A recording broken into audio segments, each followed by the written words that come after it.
Como é bom estarmos juntos mais um dia do Senhor. Mais um dia do Senhor, mais um dia onde a igreja se reúne, como temos ensinado, para relembrar a ressurreição, para relembrar o Evangelho em todo o seu contexto, né? E domingo após domingo, ao relembrarmos o Evangelho, domingo após domingo, ao relembrarmos essa que a história mais importante do mundo não é a nossa.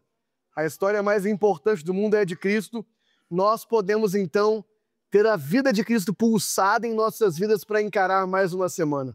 Domingo passado eu não consegui estar aqui, estava viajando, e a minha vontade era de arrumar uma igreja onde eu estava para congregar, para a gente dar um jeito de não desperdiçar um dia do Senhor. São só 53 domingos por ano.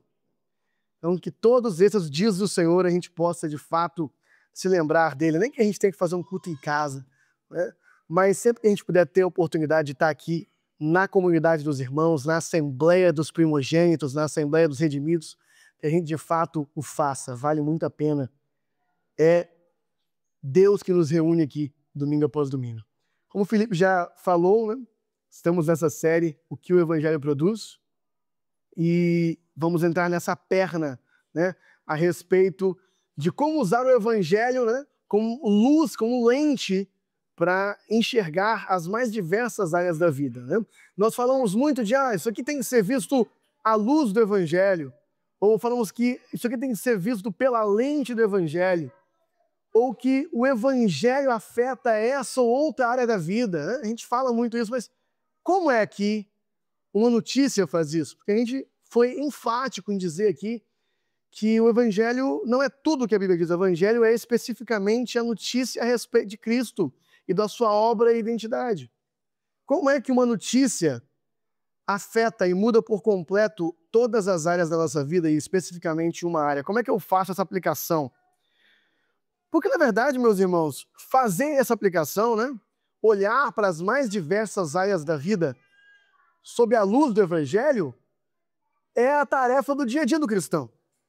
Nós devemos fazer isso todos os dias, nós devemos olhar para tudo que acontece conosco o tempo todo e colocar a luz do Evangelho sobre essas coisas e enxergar como elas ganham um tom diferente quando eu olho a partir da perspectiva do Evangelho, da boa notícia, não da minha, né?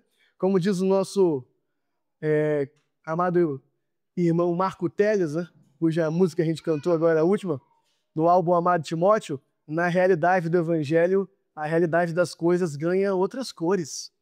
Muitas vezes, na realidade do Evangelho, a gente começa a perceber sofrimento como alegria. A gente começa a perceber inversões de valores. Mas como que a gente aplica isso na nossa vida, né? Nós queremos, então, a partir dessas próximas exposições, fazer isso juntos. Aplicar, né, a luz do Evangelho sobre as mais diversas áreas, ou, em outra analogia, olhar pela lente do Evangelho as mais diversas áreas juntos, para que todos nós saibamos fazer isso o tempo todo. Afinal, esse é, como falamos também, o A a Z da vida cristã, né? Quem lembra dessa frase? O Evangelho não é o ABC da vida cristã, não é só o que eu tenho que aprender para me tornar um cristão. O Evangelho é toda a vida cristã, porque é a partir dele que tudo na vida cristã se torna possível. Nós precisamos deixar o Evangelho fazer seu efeito sobre todas as áreas da nossa vida. E hoje, meus queridos, nós vamos começar com o tema identidade. Quem eu sou, quem nós somos à luz do Evangelho. Abra a sua Bíblia no livro dos Salmos, especificamente no Salmo de número 8, onde nós leremos do versículo 4 até o versículo 9. Salmo de número 8, versículo 4 até o versículo 9. E na medida que você encontrar, fique de pé.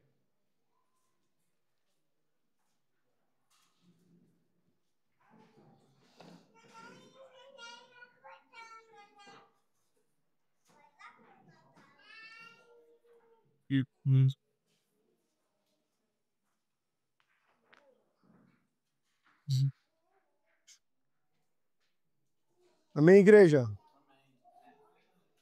Vamos ler juntos? Do 4 ao 9, na NA. Bota na NVI. Tem NVI fácil aí? Só porque eu já estou na minha frente com ela aqui. Amém. Pergunto, que é o homem, todos juntos, para que com ele te importes, e o filho do homem para que com ele te preocupes. Tu o fizeste um pouco menor que os seres celestiais, e o coroaste de glória e de honra. Tu o fizeste dominar sobre as obras das tuas mãos, sobre os seus pés tudo puseste. Todos os rebanhos e manadas, e até os animais selvagens, as aves do céu, os peixes do mar, e tudo o que percorre as veredas dos mares. Senhor, Senhor nosso, como é majestoso o teu nome em toda a terra. Versículo 4, quero repetir.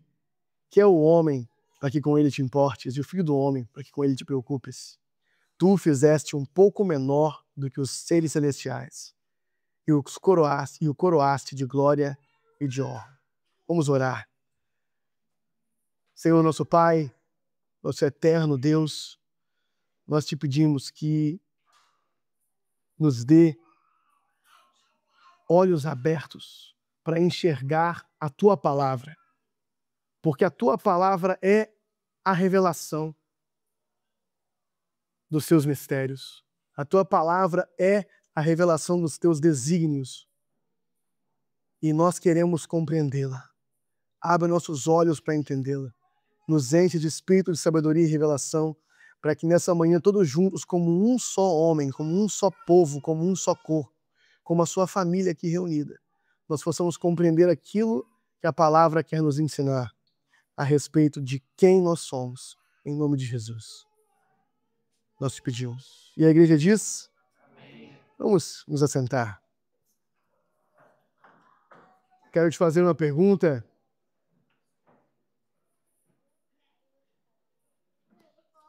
Quem é você? Essa é uma pergunta que a gente ouve bastante, né? Principalmente quando nós estamos nos apresentando para alguém ou alguém quer conhecer a gente. Quem é você?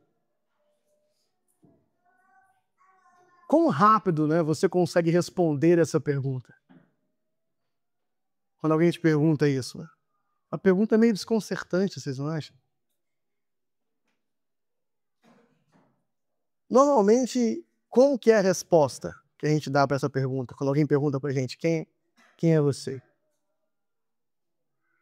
Normalmente, o que a gente responde?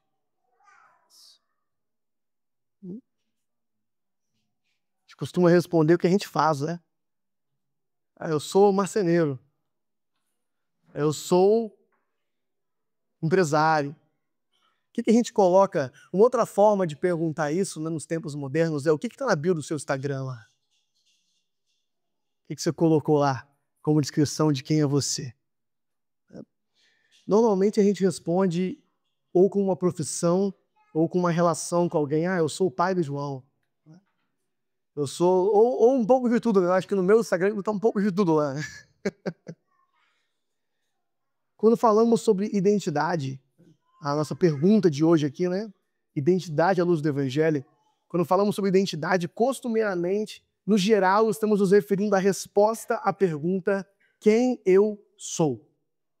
E que pergunta desconcertante é essa, né? É uma pergunta desconcertante porque frequentemente nós somos um mistério até para nós mesmos. E isso já é uma pista de uma resposta que a gente vai dar mais à frente, que nos definir não é trabalho nosso. Mas, via de regra, a maioria das pessoas responde essa pergunta com o que eu faço. Inclusive, eu queria avisar que nós condicionamos as nossas crianças a pensar que quem eu sou é o que eu faço desde cedo, perguntando o que você quer ser quando crescer. Então a gente naturalmente, a partir dessa pergunta que a gente repete várias vezes, condiciona o indivíduo desde criança a responder que ele é uma profissão. O que você quer ser quando crescer? Para de usar essa expressão, né? É difícil, né? Mas eu acho que a gente devia parar. Porque que triste e desgraçada é essa realidade de ser uma profissão, né? É tão ruim que basta uma simples demissão para eu ter uma crise de identidade. Então, quem que eu sou agora que eu não consigo mais exercer isso que eu achei que eu era até hoje? Que o mercado não me queima dessa forma. No final, estou me definindo a partir de uma relação de consumo. Então, pelo amor de Deus, não. Pode perguntar com o que você quer trabalhar, né? Mas o que você quer ser quando crescer, não. Faz parte do papel do pai dizer para o filho quem ele é. Mas a gente chega lá. Infelizmente, se definir pelo que se faz está no âmago, está no centro do que a sociedade secular pensa quando fala de identidade. Agora, quando eu falo de secular, né, secularismo, cultura secular, quem aqui sabe o que eu estou querendo dizer? Quem está familiarizado com esse termo? Secularismo, de forma ampla, se refere a tudo que não é eterno. Secular é o que é desse tempo presente. Se refere a tudo que não é eterno. Aquilo que é do presente século. Então, o termo é um pouco amplo, mas ele tem inclusive raízes cristãs. Mas quando a gente fala secularismo, e nesse sentido que eu vou dar aqui nessa pregação, é importante lembrar que a gente vive um tipo de secularismo específico. A gente vive um secularismo pós-cristão. Um secularismo pós-cristão. Porque não só a vida secular existe, ela sempre existe, mas é um secularismo que quis expulsar Deus. Então a gente vive numa sociedade que teve o cristianismo como base, que foi construída no Ocidente, principalmente a partir da ética cristã, dos valores de vida cristãos, mas que, a partir disso, quer manter parte dessa ética e expulsou Deus. Então, quando a gente fala de secularismo no Ocidente, normalmente a gente está falando de que é uma visão de vida secular que expulsa completamente o transcendental, se tornou secular somente. Então, quando a gente fala que a sociedade secular, ou da sociedade pós-cristã, é disso que a gente está falando. Uma sociedade que tem como base a ética cristã, mas que expulsou Deus. E isso é especialmente verdade no que tem a ver com identidade. Por quê? Porque na nossa cultura nunca se falou tanto sobre a dignidade do indivíduo. Nunca se falou tanto sobre o direito que o indivíduo tem de se autoexpressar, sobre aqueles direitos que são inalienáveis, que não podem ser roubados de um indivíduo. Valoriza-se mais do que nunca o indivíduo. E a principal origem do conceito de direitos humanos e da divindade da vida humana é cristã. A origem do conceito de direitos humanos é cristã. No mundo antigo, antes da igreja afetar todo o Ocidente, o conceito de que todos os seres humanos têm igual valor e que, portanto, todos eles são dotados de uma série de direitos que não podem ser negados, né? Isso que é direitos humanos, é reconhecer que todo mundo só por existir tem algum direito. Esse conceito é estrangeiro, não se encontrava no mundo antigo, pelo contrário, era visto como fraqueza, compaixão era visto como fraqueza. Não havia um conceito social de que é mal aquele que usa a sua força para explorar o próximo.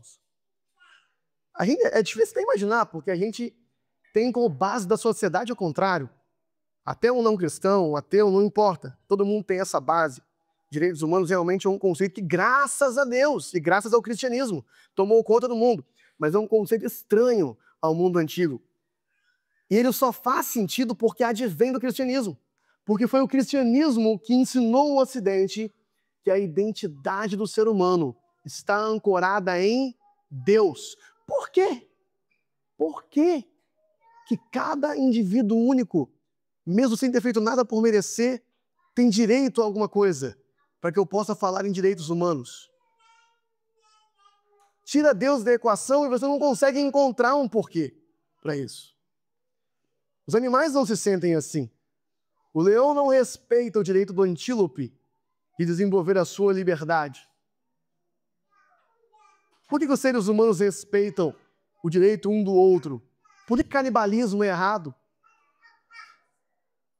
Há dentro de nós uma noção da divinidade do outro. E o cristianismo ensinou isso ao mundo ancorando a identidade em Deus. É porque todas as pessoas são imagem de Deus e criadas à sua imagem que Ele nos deu dignidade. Ou como o Salmo falou, Ele colocou o homem numa posição diferente dos animais. Ele colocou o homem numa posição acima da criação. Ele encheu os homens de glória e honra. É só a partir dessa base cristã que o conceito de direitos humanos possa fazer sentido. E a nossa sociedade foi fundada tendo isso como base. Eu quero ler aqui um trecho de um texto que ele não é do nosso país, mas ele fundamenta a forma que a gente vive no nosso país também e que o mundo inteiro passou a viver. Vamos ver quem adivinha da onde vem esse trecho aqui. Consideramos estas verdades como autoevidentes, que todos os homens são criados iguais, que são dotados pelo Criador de certos direitos inalienáveis e que entre estes estão a vida, a liberdade e a busca da felicidade. Quem sabe de onde vem esse texto? Nenhum bom chute, hein? A Declaração da Independência dos Estados Unidos. Ela abre da seguinte forma: consideramos que existem verdades autoevidentes. Os seres humanos têm direito, dado pelo Criador, à vida, à liberdade e à busca da felicidade. A declaração segue dizendo que, por causa justamente desses direitos, o Império Britânico não teria direito de dominar a América, né? Então, é a partir dessa base, ao menos teísta, se não cristã, que desenvolve-se a República Americana. E como nós sabemos, a República Americana se tornou a base para todas as demais repúblicas que surgiram depois dela. Por isso, apesar de não ser um texto da nossa sociedade, está profundamente na base de toda a nossa cultura. Mas como eu falei, no secularismo pós-cristão, Deus foi expulso da conversa. E se eu tiro Deus da conversa, como é que eu mantenho a noção da dignidade da vida humana? Isso gera na mente secular uma espécie de esquizofrenia. Abandona-se o conceito, na sociedade moderna, de que a identidade tem alguma coisa a ver com Deus. Abandona-se, mas mantém-se o conceito da dignidade humana. Ora, da onde vem essa dignidade? Se não tem Criador, se não tem transcendente, se não tem belo, se não tem bom, não tem moral, porque tudo isso nós só conseguimos entender se aceitamos que existe um ser criador transcendente que é por si só a fonte do belo, do bom e do moral. Se somos frutos do acaso, se nós somos poeira estelar, se nós não somos muito melhores que os animais, por que trabalho escravo deve ser antiético? Por que roubo e assassinato deve ser um problema? Por que eu não posso fazer o que eu quero? Ou como o Aé mandou num grupo essa semana, foto de um zoológico humano de 1900 e patatinha. Por que a gente vê isso como um problema? A gente fez zoológico de animal? Então, se a gente tira Deus da equação, a gente não consegue mais achar a fonte da dignidade humana. Mas na mente secular, há essa esquizofrenia, há essa loucura em tentar manter um conceito de dignidade humana enquanto eu abro mão por completo de qualquer noção transcendental. E o fato é que, então, a sociedade secular não quer responder à pergunta quem eu sou com Deus na conversa, ancorado em Deus. A perspectiva secular passa, então, a ver a identidade como algo que eu mesmo é que vou construir. Identidade na perspectiva secular passa a ser algo que eu vou construir. Eu é que vou definir quem eu sou. Deixa eu dar umas pistas para vocês. Você pode ser tudo o que você quiser. O que você quiser, você pode ser, é só se esforçar. Só que esse ser, né, como a gente já viu aqui, é o que eu vou fazer. Eu vou ver dentro de mim quem é que eu quero ser. Quem eu sentir dentro de mim que eu desejo ser, é isso que eu vou ser. Então, eu faço para ser. Eu faço para me tornar algo. Eu me torno algo no mundo a partir das minhas ações. Normalmente na minha profissão. das minhas conquistas, do que eu tenho, do que eu comprei com a minha profissão, com o que eu fiz com as minhas conquistas. Por isso a gente costuma responder a pergunta quem eu sou com profissão. Mesmo que a gente seja cristão. Muitas vezes, na verdade muitas vezes não, nós não estamos imunes ao secularismo. A cultura nos afeta, a gente consome isso o tempo todo. Essa mensagem central, né? Construa sua identidade do jeito que você quiser. Não coloque Deus nessa equação. Ela está em todo lugar, inclusive dentro das igrejas. Ela está em todos os filmes, ela está em tudo quanto é canto. E é muito difícil fugir dela mesmo. Não se sinta mal com isso. Tente fugir, mas não se sinta mal com isso. Quando a gente responde quem nós somos como uma profissão, como o que nós vamos fazer, como nós somos capazes de obter, a gente está colocando como resposta algo ancorado em nós mesmos. É o que nós fazemos, está sob o nosso controle. E no fundo, nós podemos ser cristãos e ainda assim enxergar nossa identidade de uma forma secular. Basta colocar Deus na resposta, mas não como a fonte de quem eu sou, e sim como abençoador daquilo que eu quero fazer. Quem pegou aqui a diferença? Eu consigo ser cristão e responder de forma secular. Basta eu colocar Deus na resposta. Só que ele não entra como a fonte de quem eu sou. Ele entra como abençoador do que eu quero fazer. Então eu mantenho uma resposta onde eu é que me defino, eu é que dou minha identidade, eu é que estou explorando o mundo atrás de descobrir quem é que eu sou. Eu posso responder algo do tipo, eu tenho uma agência de marketing, graças a Deus. Olha aí, ó, que bênção. Agora eu dei uma resposta cristã, né? Mas a mente secular ainda está me dominando. A identidade na mente secular passa a ser cada vez menos a pergunta o que Deus me fez para ser e cada vez mais a pergunta o que eu quero ser.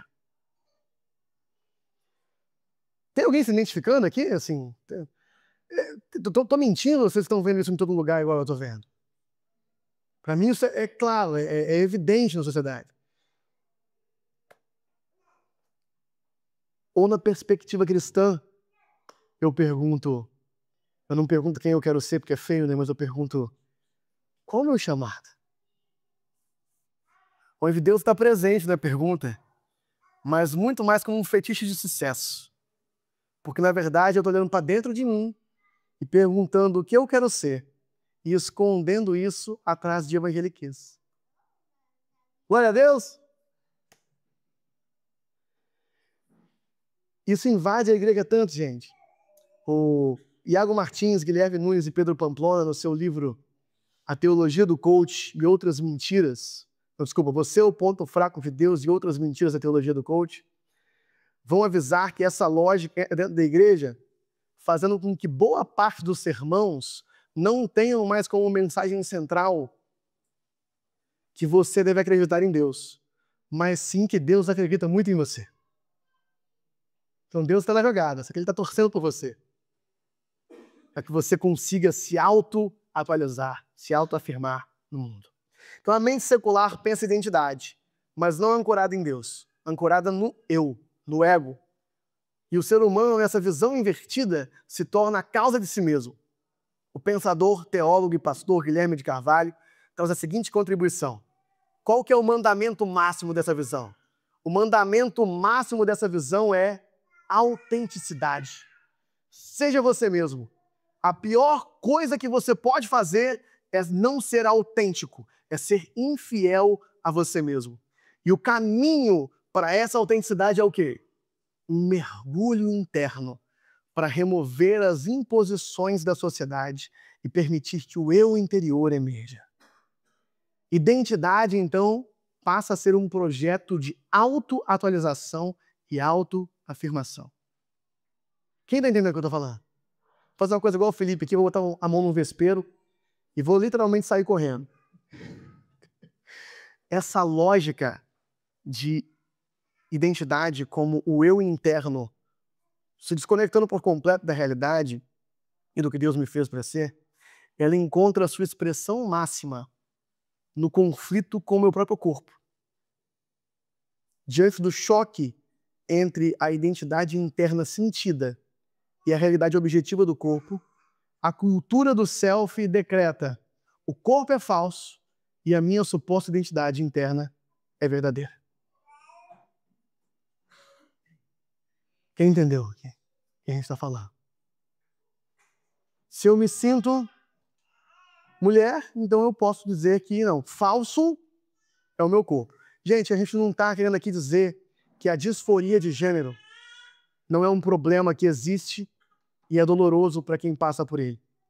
A gente está querendo dizer que a solução proposta de dizer não, o corpo é falso, é o interior que é verdadeiro, não é a melhor solução para esse problema. Legal? A gente não está com frieza dizendo não, não tem disforia de gênero. Tem gente que sofre com disforia de gênero, sim. E certamente é doloroso. Mas a solução proposta, não ignore a realidade e finja que você é o que você acha que é por dentro, que ela não resolve. A consequência de tudo isso é uma crise de identidade coletiva. Uma sociedade inteira com crise de identidade. Eu, como âncora da minha própria identidade, não sou suficiente. E eu nunca me sinto suficiente. Estou falando, quem não se identificar com alguma das coisas que eu falar aqui, pode falar, viu? Tem alguém aqui que se sente suficiente com quem é? Eu, como âncora da minha própria identidade, eu não sou o suficiente. E eu nunca me sinto suficiente. Eu, como juiz da minha identidade com base no que eu faço, eu nunca estou satisfeito. A minha performance nunca é tão boa quanto eu gostaria. Eu nunca sou e nem conseguirei ser tudo o que eu imagino que eu poderia ser, porque eu sempre poderia ter feito melhor. Crise de identidade coletiva. Eu, como escravo de mim mesmo, sou um péssimo senhor. Eu faço escolhas horríveis. Eu me deixo enganar por promessas fáceis. Eu sou acorrentado a um sistema de consumo e performance. Porque sempre tem alguém que tem mais valor que eu, porque fez mais que eu, porque ganha mais que eu, porque alcançou mais que eu, e eu quero imitar aquela pessoa.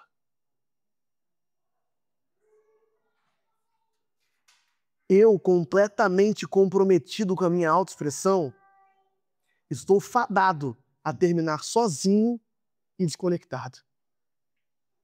Porque como que 3, 4, 5 milhões de pessoas comprometidas, cada uma unicamente com a sua própria autoexpressão e autenticidade, vão se conectar de alguma forma? E isso que eu estou falando aqui até agora é tudo sociologicamente comprovado e observado até por sociólogos ateus. Agora a gente vai jogar um pouquinho de cristianismo aqui por cima. Se eu adiciono que para o cristão o ser humano foi criado para ancorar sua identidade em Deus e não em si mesmo, e para comunhão com Deus e com o próximo e não com ninguém, como é vazia e imensa essa crise de identidade. Como é vazio eu me ancorar em mim mesmo, sendo que fui criado para me ancorar num ser eterno e infinito. Como é vazio buscar dentro de mim mesmo quem eu sou. Graças a Deus, não é isso que a Bíblia ensina sobre identidade. Não é isso. Abra sua Bíblia em Gênesis 1, 25 a 26.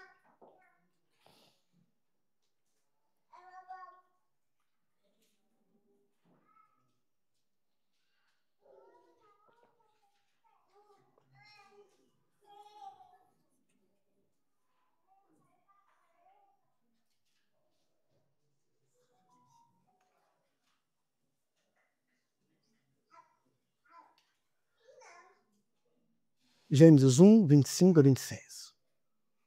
Eu repito, graças a Deus, não é isso que a Bíblia ensina a respeito da nossa identidade. Gênesis 1, 25. Deus fez os animais selvagens de acordo com as suas espécies. Os rebanhos domésticos, de acordo com as suas espécies. Os demais seres vivos da terra, de acordo com as suas espécies. E Deus viu que ficou bom. Então Deus disse: façamos o homem à nossa imagem, conforme a nossa semelhança. Domine ele sobre os peixes do mar, sobre as aves do céu, sobre os grandes animais de toda a terra e sobre todos os pequenos animais que se movem rente ao chão. A Bíblia nos ensina que há algo diferente no homem. Várias coisas foram diferentes na criação do homem. Primeiramente, é o único ser que Deus parou e conversou com si mesmo e talvez com toda a assembleia de anjos antes de criar. Outra coisa que percebemos é que os animais foram produzidos pela terra. O texto que eu não li aqui fala: produz a terra animais conforme... O mar produz peixes, a terra produz animais terrestres, de acordo com as suas espécies. Mas o ser humano foi criado por Deus. Mais à frente, percebemos que moldado por suas mãos, de acordo com a imagem dele, não de acordo com as suas espécies, de acordo com a imagem dele. Como no Salmo que lemos, ele nos fez um pouco menores que os anjos, de glória e honra nos coroou. É a coisa mais relevante que a Bíblia tem a dizer a respeito da nossa identidade. A gente vai parar a pregação aqui, se levar uma coisa só para casa. É que a coisa mais especial a respeito de você não é a sua profissão. É que você foi criado à imagem de Deus. É isso que nos confere dignidade. É isso que nos confere nossos atributos mais relevantes. É isso que deveria guiar nosso agir em todas as coisas. Um senso de identidade que nos foi dado. Então, veja bem, não é a gente que faz para se tornar. Um senso de identidade que nos foi dado. Eu sou a imagem de Deus e, portanto, eu ajo. Então, eu não ajo para me tornar. É por causa de que eu sou quem eu sou, assim eu ajo. A identidade não é para ser alcançada, é para guiar como eu vou agir. Mas isso é auto-evidente, né? A sociedade costumava reconhecer isso, como lemos aqui na Declaração de Independência. A gente quer ir além disso. A Bíblia também ensina que nós caímos, que essa nossa identidade pura e perfeita foi corrompida pelo pecado. Mas isso também é auto-evidente. Basta olhar para nós mesmos e para o mundo e perceber que não é a perfeição de Deus que nós enxergamos aqui dentro. Está tudo bem quebrado, né? Tudo dolorido, feio, faminto. Basta olhar para o mundo e perceber o sofrimento, a miséria, a fome, a guerra. Isso também é auto-evidente. A queda também é auto-evidente. Nós queremos ir além, queremos pensar a identidade à luz do Evangelho, à luz da boa notícia da obra de Cristo, que ressignifica e resgata a nossa identidade. E como faremos isso? Faremos isso olhando nas Escrituras. O que a boa notícia de Deus, o Evangelho, a boa notícia da obra de Cristo, quer dizer a respeito da nossa identidade. Mas a gente tem que fazer isso dentro da narrativa bíblica, ou seja, com um contexto devido. Então, como temos ensinado, não faz sentido falar da boa notícia se eu não entender primeiro a má notícia, que é a queda. E não faz sentido eu entender a má notícia se eu também não entender a criação. Eu preciso do contexto completo das Escrituras. Por isso, a ferramenta que a gente vai usar, sempre que a gente quiser entender qualquer tema à luz do Evangelho, a ferramenta que a gente vai usar são os 4 atos da narrativa bíblica. Quem sabe quais são os 4 atos da narrativa bíblica? Tem cola na parede agora, né? Os 4 atos da grande narrativa bíblica. Criação, Deus nos criou. Criou um mundo bom. Queda, nós caímos, pecamos. Redenção. Talvez esse ato é o mais propriamente dito, a boa notícia do Evangelho. Jesus nos salva a partir de sua obra na cruz. O Espírito Santo começa a operar a salvação em nós. Consumação. Aquilo que foi iniciado na redenção será completo no dia de Cristo Jesus. E nós estaremos com Ele para sempre. Amém? Esses são os 4 atos, os 4 grandes atos da narrativa bíblica. E embora o Evangelho esteja diretamente relacionado apenas com o ato de número 3, com o ato redenção, Eu preciso pensar nos demais atos para compreender a boa notícia e o que decorre da boa notícia. Então essa é a fórmula, tá? Sempre que você quiser analisar qualquer assunto, aplica ele dessa fórmula. Eu vou pensar doença à luz do Evangelho. Doença na criação, doença na queda, doença na redenção, doença na consumação. Deus nos criou, não tinha doença. A gente caiu, entrou doença no mundo. Na redenção, Jesus leva sobre si todas as doenças, mas isso é apenas em parte, até que algum dia seja tudo consumado e não haja mais doença alguma. Viu? Fiz uma aplicação rápida aqui.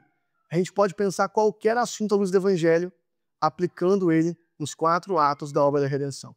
E hoje vamos fazer isso com o tema identidade. Lembrando, a ideia é que o povo de Deus possa fazer isso com tudo o tempo todo. Tá? Identidade na criação. Vamos responder a pergunta: o que Deus nos criou para ser? Como vimos, Deus nos criou para ser a sua imagem. O que é isso, imagem? Eu poderia aqui abrir uma teologia sistemática e falar 3, 4 horas sobre o que é isso. Mas vamos tentar simplificar. Né? É um povo que é a representação visível de quem Deus é. Deus criou o ser humano para dar visibilidade aos seus atributos invisíveis. A imagem de Deus é o que confere a nós os atributos comunicáveis de Deus. Faça a escola de fundamentos para saber o que eu estou falando. Amém? Tá o jabá aí. Vai ter mais um módulo esse ano, se Deus quiser. Orem pela gente. É um povo que é representação visível de quem Deus é, que dá visibilidade aos seus atributos. Então Deus é amor, Deus é justiça, Deus é perfeição, Deus é bondade. Mas perceba, o amor só pode ser visto na relação. Como que eu vejo amor? O amor só pode ser visto na relação. E Deus é uma eterna relação trinitária, mas Deus é invisível. E Deus quis dar visibilidade aos seus atributos. Então Ele criou um povo. Para esse povo, através de suas relações, expressar os atributos de Deus. Por isso a imagem de Deus está em nós. Embora tenha um componente em mim, são os atributos, razão, volição, mas de forma estrita, a imagem de Deus está em nós. O ser humano foi criado para ser um espelho dessa relação da Trindade para o mundo. Em outra forma, né, Ele nos criou para que nós compartilhássemos da vida harmoniosa da Trindade. Falamos bastante sobre isso.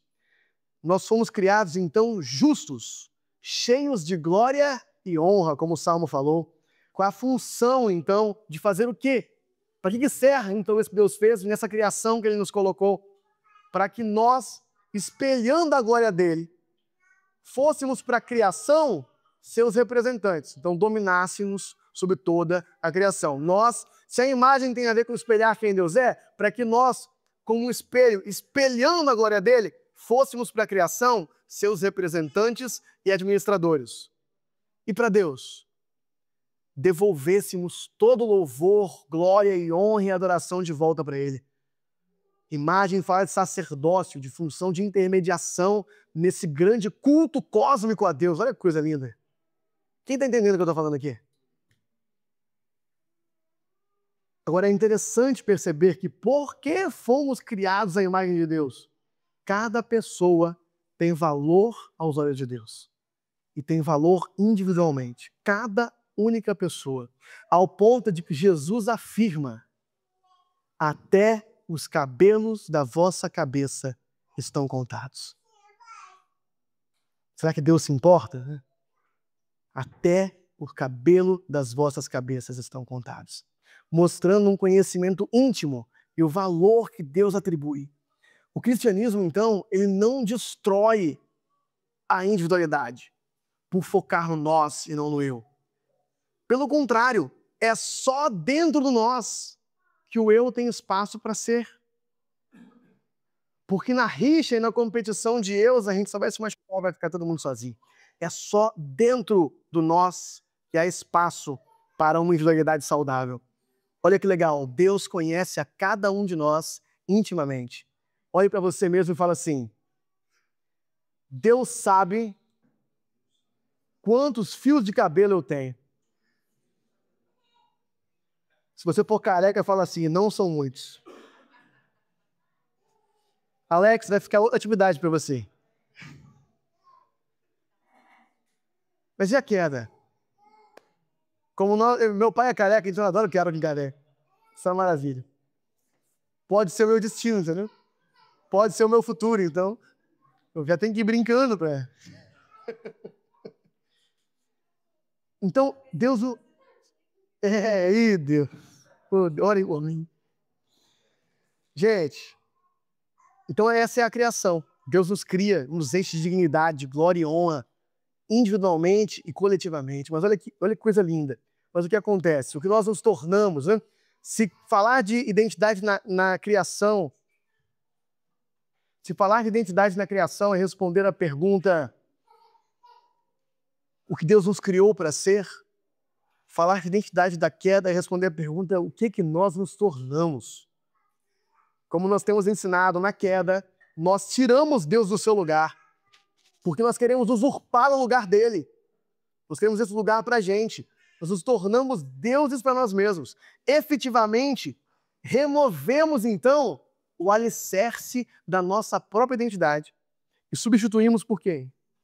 Por eu.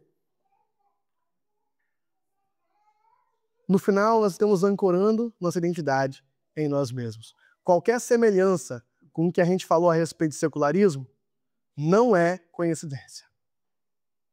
Entendeu? Esse processo começa na queda. É interessante que a proposta da serpente para Eva tinha justamente a ver com identidade. Por quê? Qual foi a proposta da serpente para Eva? Coma e você será igual a Deus. A proposta da serpente para Eva tinha justamente a ver com identidade, com a reversão do que Deus já havia dito. Porque Deus já tinha criado o ser humano como? A imagem e semelhança. E o que a serpente vai lá e fala? Comam e vocês se tornarão semelhantes. Então a mentira da serpente ela vai justamente no conceito de identidade. Ela faz Eva suspeitar de quem ela já era. De quem Deus já tinha afirmado que ela já era. Gente, como que o diabo é tinhoso, né? Deus sabe que se vocês comerem, se tornarão semelhantes a Ele. Ainda joga uma semente de discórdia. Deus sabe, Deus não quer que vocês comam dessa árvore. Ele sabe que se vocês comerem, vocês se tornarão semelhantes a Ele. Eu fico imaginando, que mentira maldosa, né? A serpente mentiu para Eva justamente a respeito da identidade dela. Fez ela pensar que ela não era o que ela já era. Fez ela pensar que ela ainda tinha que fazer algo para se tornar. E aí, a partir disso aí, é a mesma inversão que nós descrevemos a respeito de como o mundo vê identidade.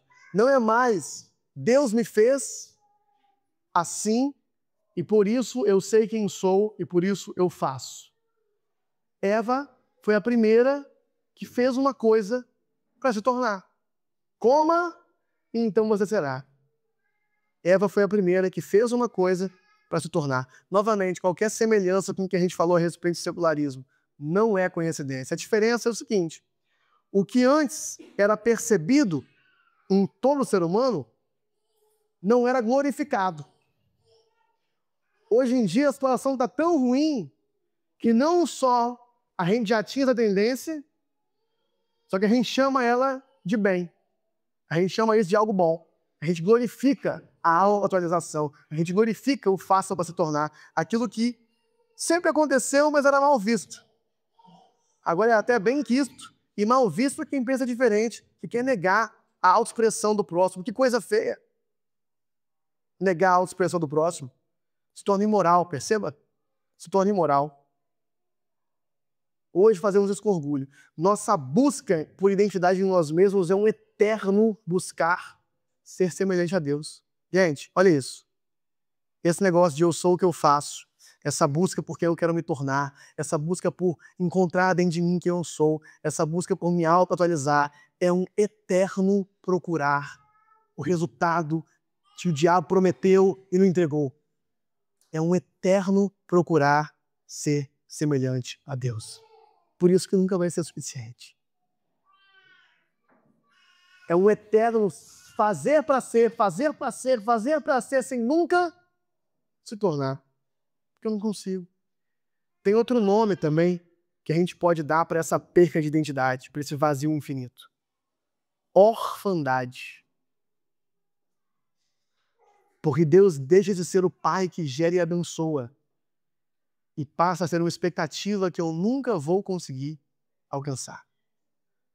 Tim Keller, no livro Ego Transformado, vai propor que, como consequência da gente tirar Deus desse lugar e colocar nós mesmos, o nosso ego, nosso senso de identidade fica vazio, dolorido, atarefado e frágil. Quem não leu o livro, leia, não vai dar para expor muita coisa aqui, é um bom livro. Como a gente tira Deus desse lugar, nosso ego, nosso senso de identidade fica vazio, dolorido, atarefado e frágil. Vazio, porque quanto a gente consegue preencher de um espaço que foi feito para conter Deus? Quem pode responder essa pergunta? Não. Quanto que é 1% de infinito? Infinito, né? Quanto que a gente consegue preencher de um espaço que foi feito para conter Deus? Nada. Nosso ego se torna totalmente vazio. Eu não consigo preenchê-lo. E na tentativa de rivalizar com Deus, porque eu quero me tornar o próprio Deus que eu faço, eu me inflo de nada. E por isso fica dolorido.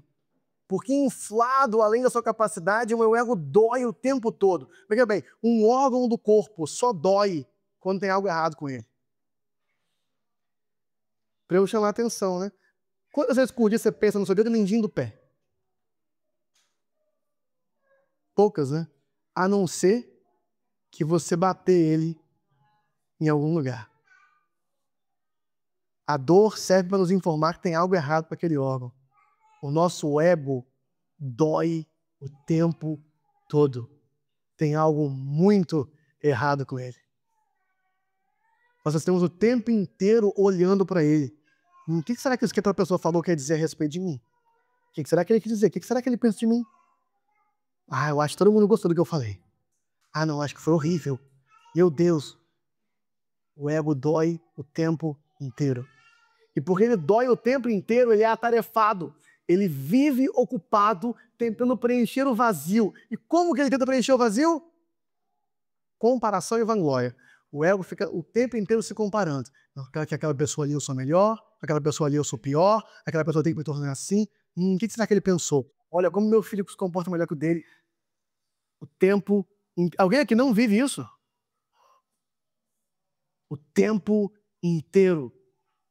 E frágil.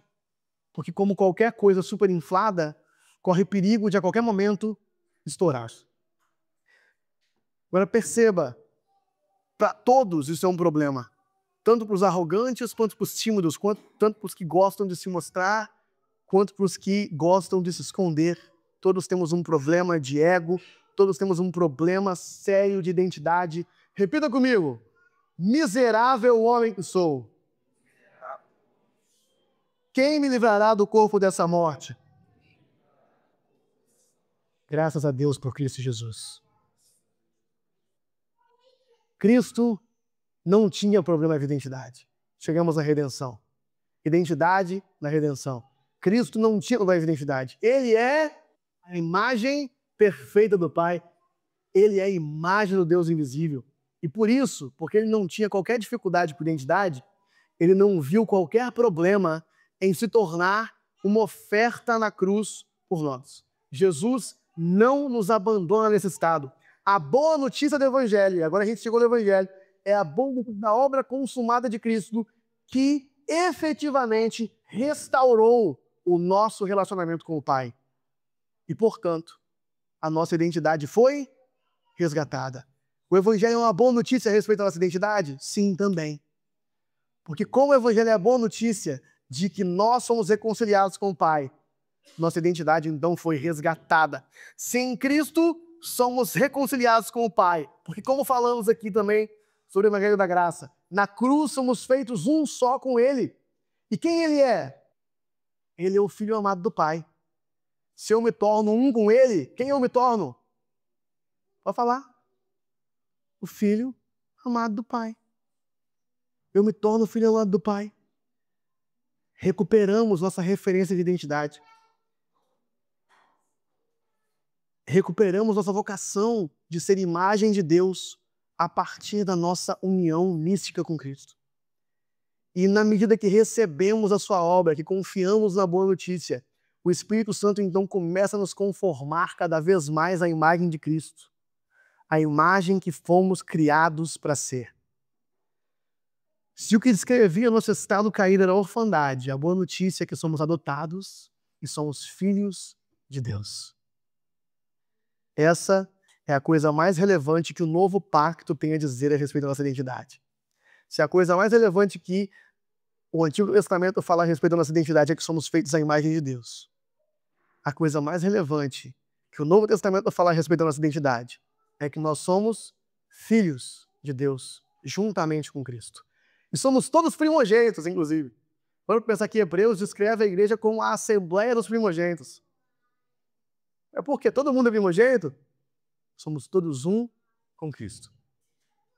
Somos todos filhos de Deus em Cristo Jesus. Por isso somos reunidos aqui à Assembleia dos Primogênitos. Olha que coisa linda. Gálatas 4, 4 a 7, vamos ler, para não faltar a Bíblia aqui na pregação.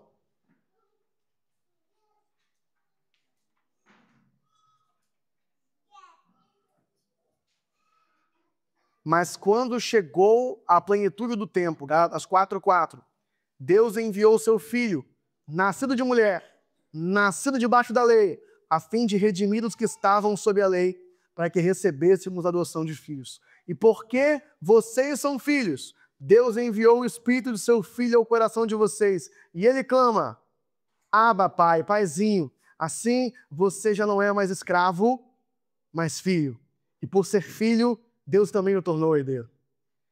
Efésios 5:8, não precisa abrir, porque outrora vocês eram trevas, mas agora são luz do Senhor, vivam como filhos da luz. Perceba a importância de entender a identidade à luz do Evangelho. A boa notícia é a respeito da obra completa de Cristo por nós. E se a obra é completa, não é uma notícia a respeito de algo que eu ainda tenho que fazer para ter minha identidade restaurada. Porque se fosse um bom conselho, se o Evangelho fosse um bom conselho do que eu tenho que fazer para alcançar a restauração da minha identidade, eu sigo a lógica secular. Eu estou fazendo para me tornar. Esse é o extremo. Esse é o extremo do legalismo. Eu crio uma série de regras e coisas que eu tenho que fazer para eu finalmente obter a minha identidade transformada. E aí eu consigo ser um legalista cristão também, né? Como falamos na pregação passada, temos que fugir desse extremo. O Evangelho é um bom conselho de que a nossa identidade foi resgatada em Cristo e agora a gente pode voltar para o padrão do Éden. Eu faço porque eu sou. Amém? Agora, perceba, também não é que a minha identidade está restaurada independente do que eu faça. Então eu vou fazer o que eu quiser. Que aí é o extremo da licenciosidade. Não, por quê? Porque se o Evangelho me alcançou e eu fui feito filho de Deus, agora eu só faço aquilo que é da minha natureza fazer. Que é o padrão de qualquer árvore, né? A árvore dá fruto segundo a sua espécie. Eu faço a partir de que eu sou. Se eu fui feito filho de Deus, é natural que eu faça o que é da minha natureza. E se eu não comecei a fazer, talvez eu nunca criei no Evangelho. E o que é a natureza de um filho de Deus fazer? Quem responde essa?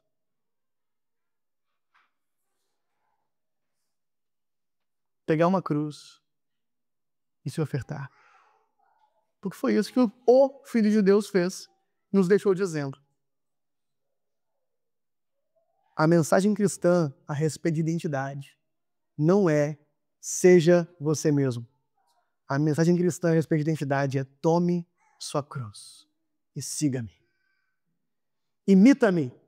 Jesus te chama a descobrir a sua identidade única e autêntica. imitando ele. Imita-me. Pegue a tua cruz e siga. A ironia, né, disso tudo é que nós somos seres imitadores. E mesmo quando a gente acha que está sendo autêntico, tudo que a gente está fazendo é imitar alguém. Sabe por quê? Porque nós somos feitos para imitar Jesus. Somos feitos para refletir a imagem do Pai. Então essa nossa ilusão da autenticidade, a gente está só imitando outra pessoa. Está se tornando adorador de criatura ao invés de criador.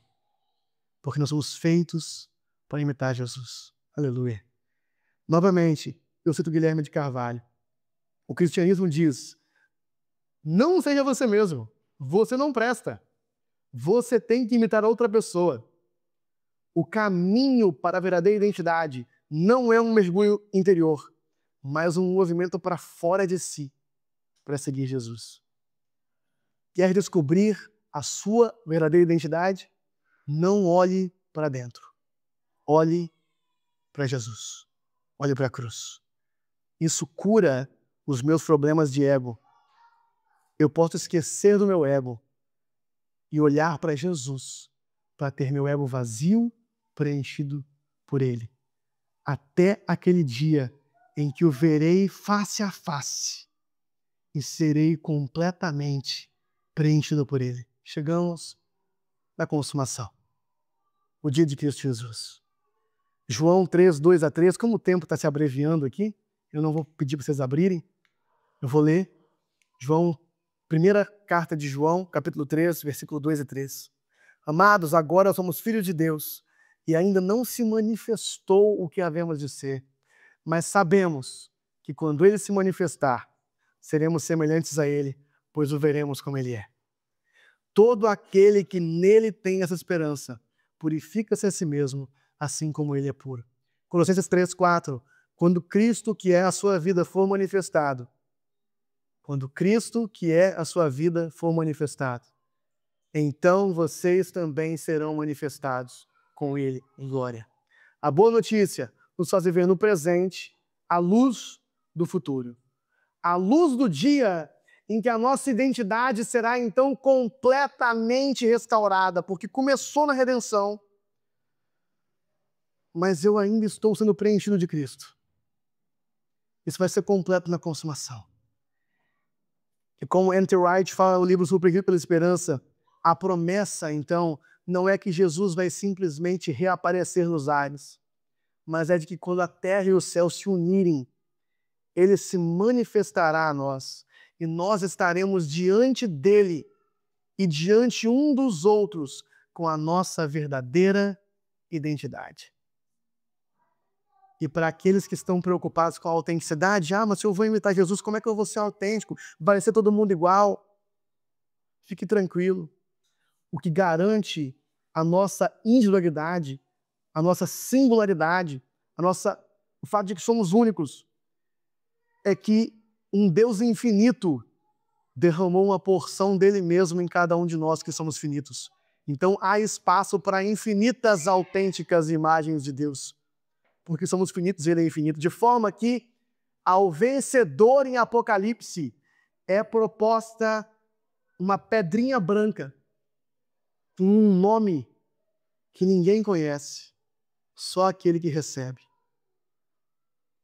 Deus tem um nome único e singular para cada um dos seus filhos. Só que você não encontra o seu nome, a sua identidade, olhando para dentro. Você encontra seguindo Jesus. Enquanto isso, a gente está vivendo entre a redenção e a consumação. A gente está vivendo em parte. Tudo isso é muito bonito, não é verdade? Mas como fica a minha crise de identidade hoje? Como fica a minha sensação de insuficiência hoje? Como fica meu vício em fazer para ser, do qual eu não consigo me desvencilhar completamente até o dia de Cristo? Como fica a minha ansiedade em relação ao que pensam de mim hoje, e todas as dores que eu sinto na alma, porque eu não consigo confiar completamente em Jesus? Como que eu faço para o meu ego parar de trabalhar tanto? Eu quero propor aqui que eu chamo todas essas perguntas de como lidar com a vida enquanto nós somos ainda em parte. Enquanto vivemos esse já e ainda não. Enquanto experimentamos os poderes do mundo vindouro, mas ainda terminamos alguns dias com o coração apertado e começamos outros dias sem saber por completo quem somos. Ou como o apóstolo João falou no texto que eu li aqui, amados, nós somos filhos de Deus, mas não se manifestou ainda o que havemos de ser. Nós somos filhos de Deus, mas isso não se manifestou por completo ainda, não se manifestou ainda o que havemos de ser. Tem uma música que eu canto pro João todo dia antes dele dormir. É engraçado que foi sem querer que ficou essa música, a música do ritual, né? A música do Marcos Almeida, e ela fala assim: eu tenho em parte, e a parte que eu tenho é pouca para mim. Eu quero inteiro, eu quero completo, eu quero tudo, eu quero a vida inteira em ti, Jesus. É poético, porque essa é a nossa dor. É a dor de ter apenas em parte, não ter tudo. Você sabe o que a gente pode fazer em relação a isso? Novamente, eu parafraseio aqui Tim Keller. Nós temos que reviver o Evangelho, a Boa Nova, cada vez que orarmos. Temos que reviver o Evangelho sempre que cultuarmos. Temos que reviver o Evangelho a todo instante. É por isso que todos os nossos cultos a gente tem se esforçando para colocar a criação, que era a redenção e consumação. Porque a gente tem que se relembrar da Boa Nova sempre que a gente tiver oportunidade. E nos perguntar por que eu ainda não estou agindo como filho de Deus, por que eu não estou confiando ainda. A Boa Nova já está em mim, isso não é mais meu lugar. E na medida que eu vou acreditando cada vez mais na Boa Nova, eu vou me enchendo cada vez mais de Cristo. Nos lembrar da Boa Nova é permitir que ela tome cada vez mais parte de nós. E orar. Orar confessando os momentos do dia em que eu não confio no Evangelho. Orar enquanto vivemos a caminhada cristã, certos de que Deus vai nos transformando dia após dia até o dia de Cristo Jesus. O próprio cantor da música que eu canto com o João conclui com uma oração: faz enquanto eu ando, incompleto e imperfeito, até que um dia eu seja descoberto, sabido de mim, em um mundo refeito.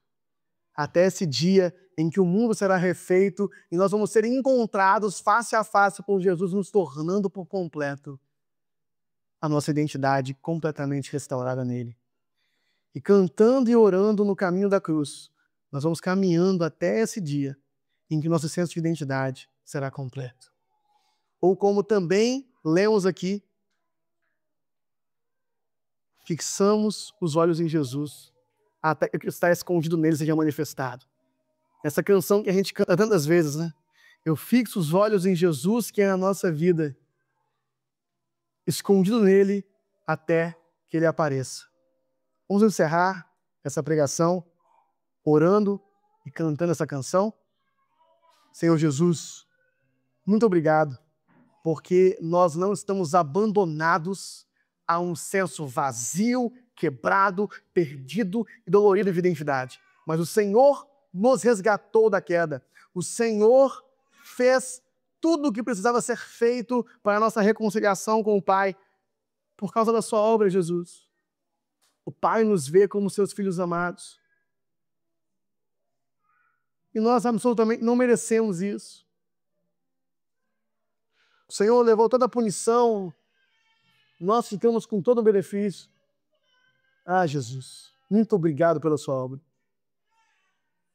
Queremos apresentar também perante a Ti, Jesus, a dor que nós carregamos no peito por não ter essa identidade completamente restaurada, as dores emocionais e físicas que passamos, enquanto estamos em parte, e Te pedir que nos ajude a viver essa vida escondidos em Ti, apressando cada vez mais o dia. Te pedir que você nos preencha cada vez mais, Jesus. Até o dia que será para sempre, onde te veremos face a face e seremos como o Senhor.